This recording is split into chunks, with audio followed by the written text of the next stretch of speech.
Hello viewers, I Muhammad Abdul Habib welcome you all to our channel Habib's Classes. In this video, we'll be discussing chapter 10, preparation of final accounts, the weightage for which is 20 marks. Here is a question, page number 335, question number 9. From the following trial balance of Vinayaka Enterprises, prepare final accounts for the year ended 31st December 2018. Trial balance as on 31st December 2018, debit balances and credit balances are given. And the adjustments are given as closing stock, bad debts, provision for bad debts, outstanding factory rent, depreciation on furniture, interest received in advance, stock worth 10,000 destroyed in fire, and insurance company admitted a claim of 7,500.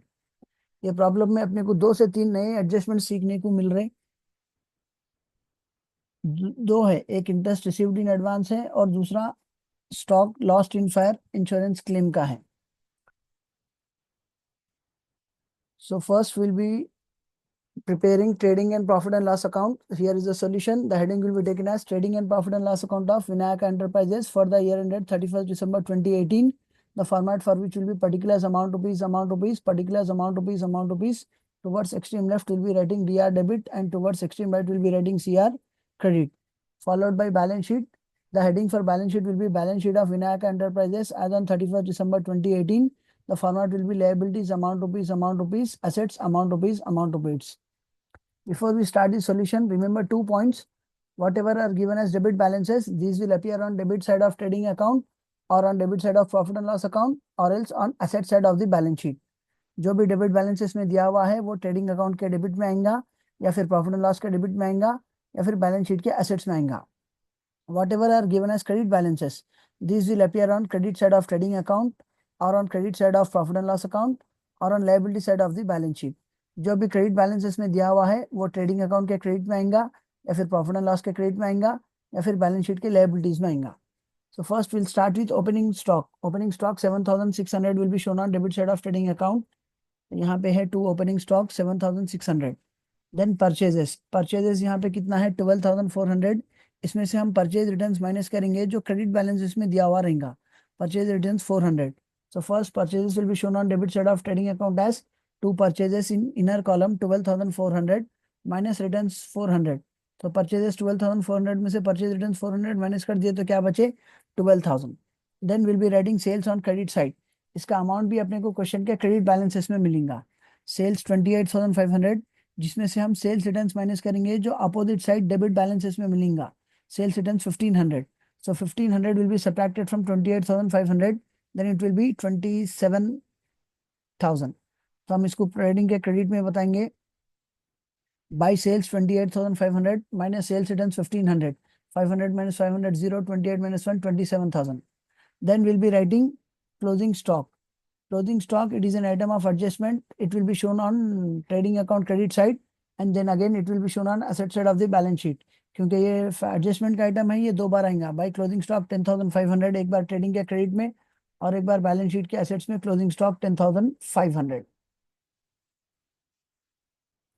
यहाँ पे एक adjustment है जो नया है. Stock worth 10,000 destroyed in fire and insurance company admitted a claim of 7,500 rupees. So जितना भी stock जला हम उसको ट्रेडिंग अकाउंट के क्रेडिट में लिखेंगे. तो यहाँ पे stock worth 10,000 has been destroyed in fire तो हम इसको ट्रेडिंग के क्रेडिट में लिखेंगे by goods lost in fire.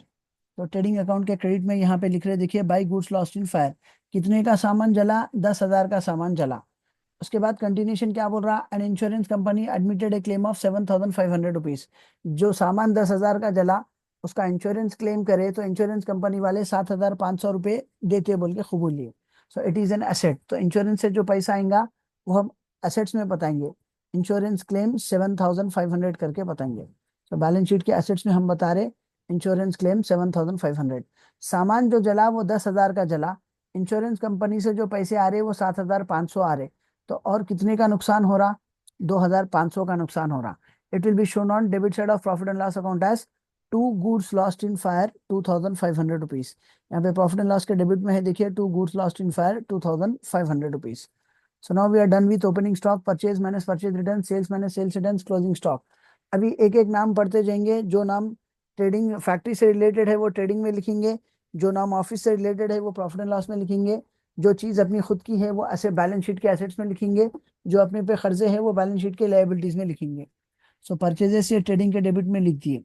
Furniture it is an asset, इस पे अपने को कुछ एडजस्टमेंट है, depreciation on furniture है। So first furniture will be shown on asset side of the balance sheet. So furniture balance sheet के assets में बताएंगे 8,000, जिसपे अपने को 10% डिप्रिसिएशन देना है। So less depreciation 10% of 8,000 is 800।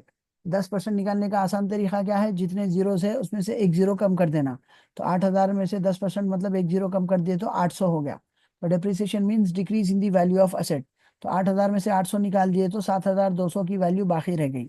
अब ये 800 अपने लिए क्या है, नुकसान है। So this will be shown on debit side of profit and loss account as to depreciation on furniture। इधर है देखिए बैड डेट्स के ऊपर to depreciation on furniture 800 रुपए। Then after furniture we have opening stock, ये trading account के debit में लिख दिए। Then we have cash 1500। Cash का मतलब पैसा, पैसा अपना रहता है, it is an asset, it will be shown on asset side of balance sheet as cash 1500। Then after cash we have sales return, ये ट्रेडिंग अकाउंट के क्रेडिट में हम सेल्स में से माइनस कर दिए। Then we have wages and salaries 4700। अभी तक जितने भी प्रॉब्लम्स करे उसमें हम क्या सीखे, वेजेस फैक्ट्री का आइटम है तो ट्रेडिंग के डेबिट में लिखते, सैलरीज ऑफिस का आइटम है तो प्रॉफिट एंड लॉस के डेबिट में लिखते। अब यहाँ पे वेजेस एंड सैलरीज 4700 करके दिया, तो हम अपना दिमाग लगा के आधा अमाउंट वेजेस करके ट्रेडिंग में, आधा अमाउंट सैलरीज करके प्रॉफिट एंड लॉस में लिखने की बेवकूफ़ी नहीं करना। ऐसी बेवकूफ़ी कभी नहीं करना। वेजेस अलग आइटम है, सैलरीज अलग आइटम है। वेजेस फैक्ट्री का आइटम है, ट्रेडिंग में आता, सैलरीज ऑफिस का आइटम है, प्रॉफिट एंड लॉस में आता। जब दोनों मिला के दे देता तो हम अपना दिमाग लगा के आधा ट्रेडिंग में आधा प्रॉफिट एंड लॉस में लिखने की गलती नहीं करना। तब क्या करना, दोनों में जो नाम पहले है पूरा का पूरा अमाउंट उसमें लिख देना। यहाँ पे वेजेस एंड सैलरीज दिया हुआ है, तो वेजेस एंड सैलरीज में पहला नाम क्या है, वेजेस। तो वेजेस किससे रिलेटेड है, फैक्ट्री से रिलेटेड है। तो पूरा का पूरा wages and salaries 4,700 trading account के डेबिट में लिखेंगे। अगर सैलरीज एंड वेजेस देता तब हम उसको पूरा का पूरा अमाउंट लेके जाके प्रॉफिट एंड लॉस में लिखते थे। तो यहाँ पे वेजेस एंड सैलरीज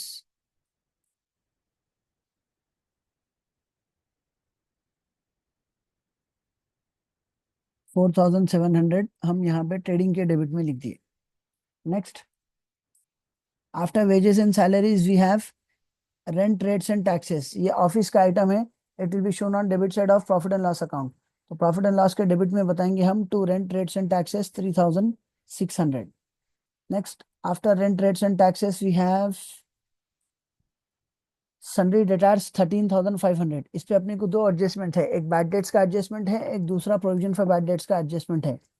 तो पहले सन्ड्री डेप्टार्स, डेप्टार्स किसको बोलते हैं, जिन लोगों से बिजनेस को पैसे आना है। It is an asset, it will be shown on asset side of the balance sheet.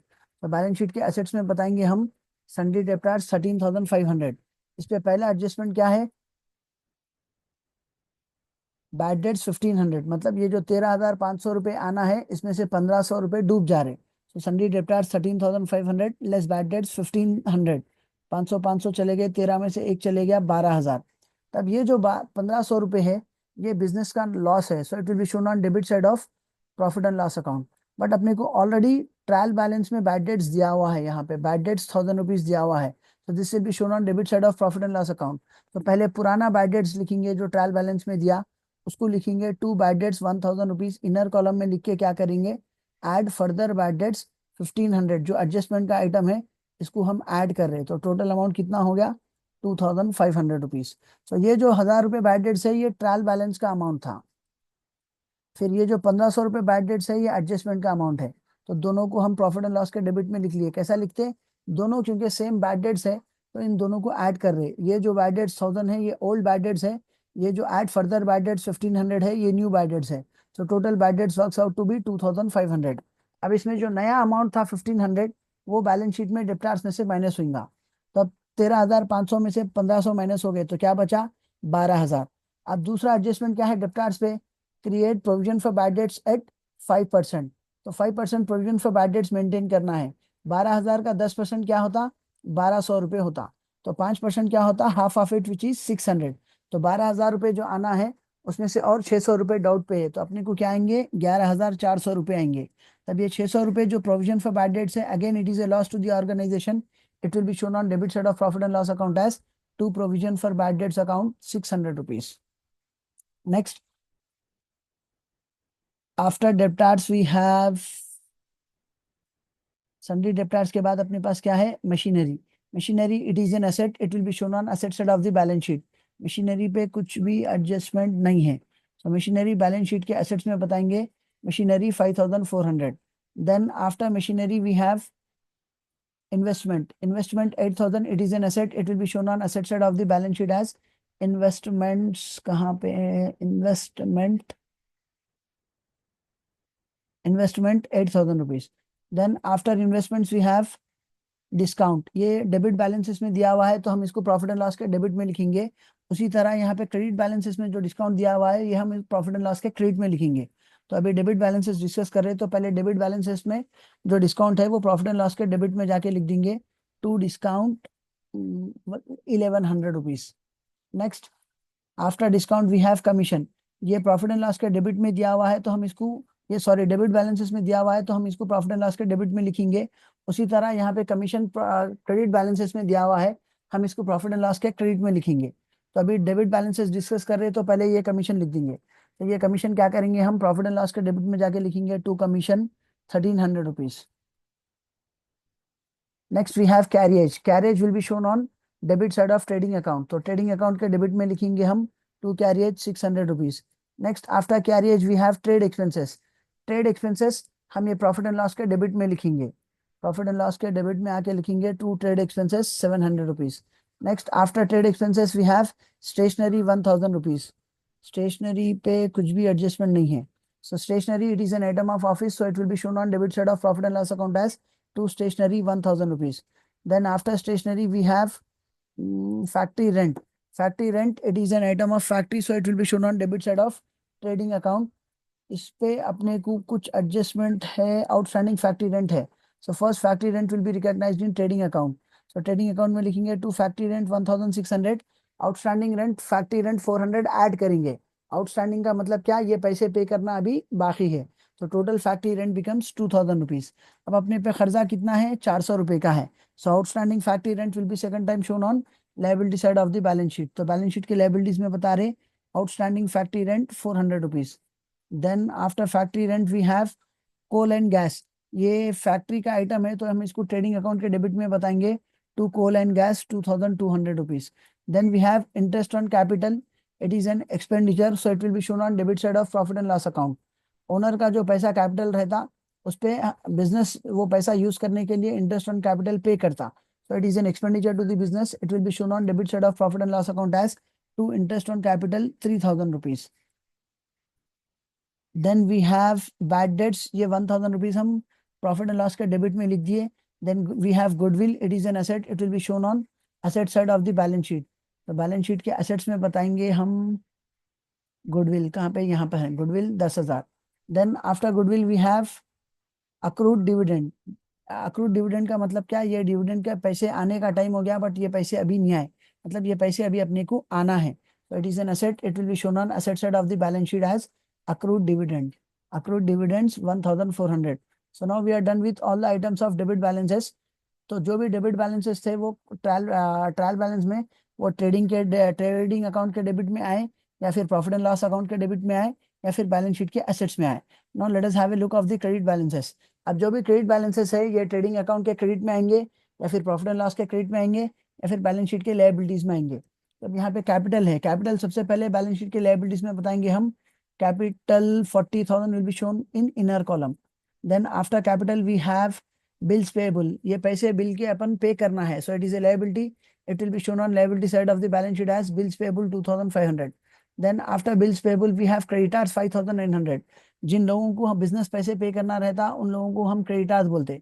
So it is a liability. It will be shown on liability side of the balance sheet as creditors 5900. Then after creditors we have interest received. ये income है.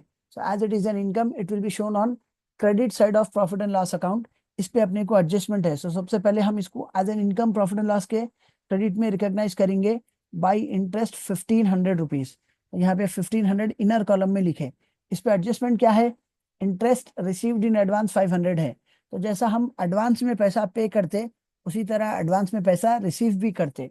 तो वो prepaid का opposite है। Prepaid it is the term use for expenditure, received in advance is the term use for income. तो अगर हम वक्त से पहले पे कर दिए तो उसको प्रीपेड बोलते, वक्त से पहले पैसे ले लिए तो उसको रिसीव्ड इन एडवांस बोलते। तो प्रीपेड को जैसा माइनस करते थे, रिसीव्ड इन एडवांस को भी माइनस करेंगे। प्रीपेड डेबिट में माइनस होता था, रिसीव्ड इन एडवांस क्रेडिट में माइनस होगा। तो इंटरेस्ट कितना रिसीव करे थे, 1500, इसमें से less interest received in advance 500। तो 1500 रुपये जो एडवांस जो रिसीव करे, इसमें से 500 रुपये एडवांस में रिसीव करे, तो ये साल का इंटरेस्ट कितना था, 1000 रुपये। तो कोई भी चीज रिसीव्ड इन एडवांस अगर है तो वो अपने लिए लायबिलिटी होती। क्यों लायबिलिटी होती, आगे वाले से जब हम पैसा पहले ले लेते, अब उसका काम करना अपने पे खर्च हो जाता। सो it is A liability. So interest received in advance will be shown on liability side of the balance sheet. तो बैलेंस शीट के लायबिलिटीज में बता रहे interest received in advance 500 rupees. Next, interest received के बाद सेल्स है। Sales हम trading account के क्रेडिट में बता दिए। परचेज रिटर्न है, ये ट्रेडिंग अकाउंट के डेबिट में हम परचेजेस में से माइनस कर दिए। फिर कमीशन ये क्रेडिट में दिया हुआ है, तो हम इसको प्रॉफिट एंड लॉस के क्रेडिट में लिखेंगे। By commission 4500। Then after commission we have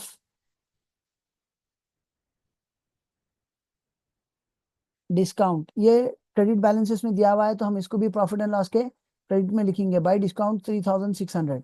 then after discount we have miscellaneous income. as it is an income, it will be shown on credit side of profit and loss account as miscellaneous income. By miscellaneous income 3200. Now we are done with all the items of debit balances as well as all the items of credit balances. Now just let us have a look of adjustments whether we have completed it twice or not. Closing stock ये एक बार trading account के credit में आता, दूसरी बार balance sheet के assets में आता। Then closing stock के बाद क्या है, बैड डेट्स और प्रोविजन फॉर बैड डेट्स। ये दोनों डेप्टार्स में से माइनस हुए थे। Bad debts 1500, provision for bad dates 600। ये दोनों प्रॉफिट एंड लॉस के डेबिट में आएंगे। बट बैड डेट्स लिखने से पहले पुराना बैड डेट्स जो ट्रायल बैलेंस में था पहले वो लिखेंगे, उसके बाद एडजस्टमेंट का बैड डेट्स उसको ऐड करेंगे, फिर उसके बाद प्रोविजन फॉर बैड डेट्स जो 600 रुपये था ये लिख देंगे। ये दोनों बार हो गया। Then we have outstanding factory rent. Once this was added to factory rent on debit side of trading account, then again it was shown on liability side of the balance sheet as outstanding factory rent. Then we have depreciation on furniture. First, this was subtracted from furniture on asset side of the balance sheet. Then the amount of depreciation 800 has been shown on debit side of profit and loss account as to depreciation on furniture. तो यहाँ पे बताए हम to depreciation on furniture 800। देन depreciation on furniture के बाद interest received in advance, ये हम प्रॉफिट एंड लॉस के क्रेडिट में इंटरेस्ट रिसीव्ड में से माइनस करे थे। दूसरी बार रिसीव्ड इन एडवांस को हम बैलेंस शीट के लायबिलिटीज में बताए थे interest received in advance. Then interest received in advance के बाद लास्ट वाला एडजस्टमेंट क्या था, stock worth 10,000 destroyed in fire. तो सामान जितने का भी जलता ये ट्रेडिंग अकाउंट के क्रेडिट में बताते as by goods lost in fire. Then इस पे जो इंश्योरेंस क्लेम एडमिट हो रहा वो हम बैलेंस शीट के एसेट्स में बताएंगे, इंश्योरेंस क्लेम 7500। अब सामान जो जला वो 10,000 का जला, इंश्योरेंस से जो पैसा आ रहा वो 7,500 का आ रहा, तो still we are suffering a loss of 2,500 which will be shown on debit side of profit and loss account as two goods lost in fire 2,500. So now we are done with all the items of debit balances, all the items of credit balances as well as all the adjustments. अभी सिर्फ इन लोगों का total करके gross profit net profit balance sheet का total करना बाकी है। तो अब यहाँ पे टोटल कर रहे हम। ट्रेडिंग अकाउंट में डेबिट का टोटल 29,100 आ रहा, क्रेडिट का टोटल 47,500 आ रहा। तो दोनों में कौन सा टोटल ज्यादा है, 47,500 ज्यादा है। तो दोनों तरफ 47,500 47,500 लिख देंगे। अभी 47,500 में से 29,100 माइनस करे तो अपना जो आंसर है वो 18,400 आ रहा।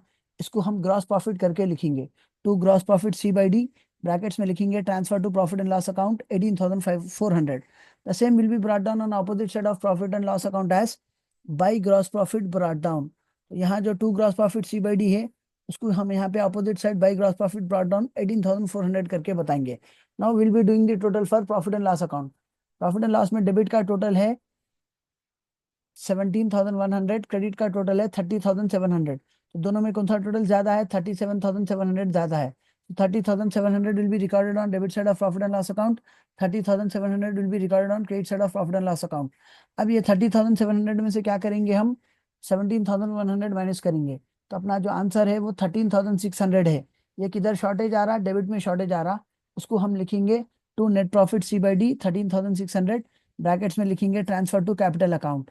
अब ये क्योंकि नेट प्रॉफिट है, ये हम कैपिटल में ऐड करेंगे, तो it will be added to capital as add net profit 13,600, 40 plus 13 53,000 plus 600 it is 53,600। अब इन दोनों का टोटल करेंगे तो दोनों का टोटल सेम आता। The total on liability side is 62,900। Similarly, the total on asset side is also 62,900. Hope you have understood the topic. See you all in next video. Thank you.